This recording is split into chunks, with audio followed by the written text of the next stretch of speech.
mga auntie. So for today's video, for the makeup artist ang atong ganap. Kay since gikuha ko sa ako ang friend na mag-assist sa iyahang wedding for makeup, and I am so excited because it is my first time. And then kana nanami sa venue. So fast forward mga auntie, nanagid mi sa venue no. Og kauban ako, the one and only Sanya Lopez. Charot. Sama na patuod na siya no. So mao na vlog siya as if iya kaning vlog no, char lang. So paingon na mi sa room kung asa mi mag-prepare sa among mga things para sa makeup na mo. 13 ka book among makeup that time, ika 14 ang bride. So mao na siya ang place sa Paula's Haven sa Manapa. So that's the room. Mao na siya. Well, wala pa nag so good, we're preparing our things. Char lang. So mao na siya no, dinha si madam nag-instruct nga diha ka kay siya daw dito. Tas mangita daw ko na siya table para kabutangan sa mga things. Then ako ga video lang sa iya for the vlog. Char. For the vlog, wala bitaw. Nunaan lang na ako nga ipakita sa inyo the other side of me. Charot, arte. So mabitaw na guys, kay inahan man ta nga rakitera. So di jud ta mahimutang og isa lang karakit ang ato ang atong buhaton kay natay daghan di pa kaon murag pila ka buk anak. So mao na day no ang pang tuition everyday nga pagkaon. So kinahanglan gyud ta mangita og work sustainable para ma-sustain na nga to ang kinabuhi ug lifestyle.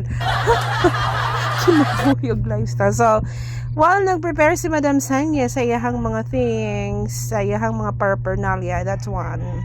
Sanya Lopez. So kita magsaba-saba lang sa tadiling labita. Ako siyang gi-videohan no. Ana nga time kay since wala pa nagsugod, again preparing pa sa mga gamit, and that's me guys. The chubby lady. Sometimes when I'm lying in bed just to get it all out what's in my head, and I am feeling a little peculiar.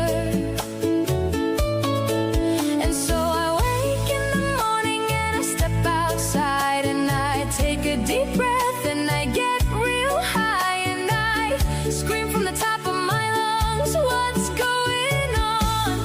And so this is it, pansit. Kay since nangabot naman ang mga client ko bars, so nagsugod na ang bakbakan. Nagsugod ko kay Lola Bells and kay Auntie Bells next. Ikaduhan ako na client. And then kay pamangkin, pagmangko ni siya sa groom nga side no. Pero gihagit gid ang ako ang pagka makeup artist diyang dapita, pinakasugod-sugod. Kay nag-rejob si auntie.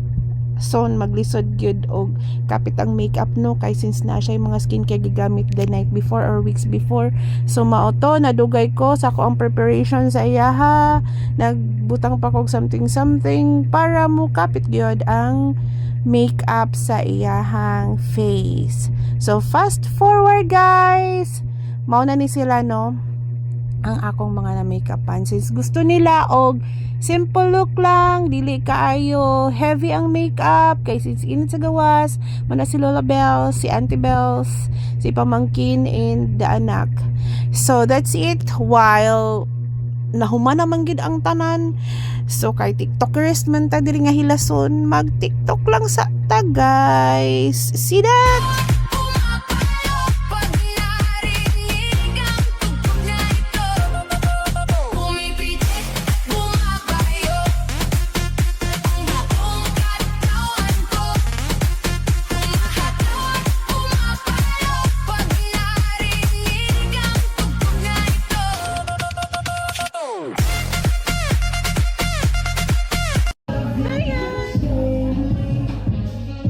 So, human naman ang bakbakan. So, sa kainan na naman tayo mga guys.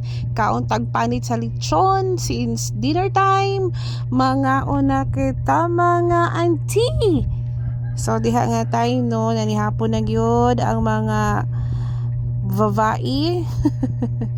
So, mao na magikaon. Syempre, lechon is life. So, for the lechon ta, kaon. And mao na ang nahitabo sa ako ang first ever makeup gig. Whole day nga nahitabo sa ako ana nga time. I'm so grateful kay at least natagaan ko chance nga makatrabaho ging ana kay since dugay na nako pangarap nga unta makagig ko ging ana kay since beginner pa man ko. Thank you so much everyone. Hope you like it. Babush.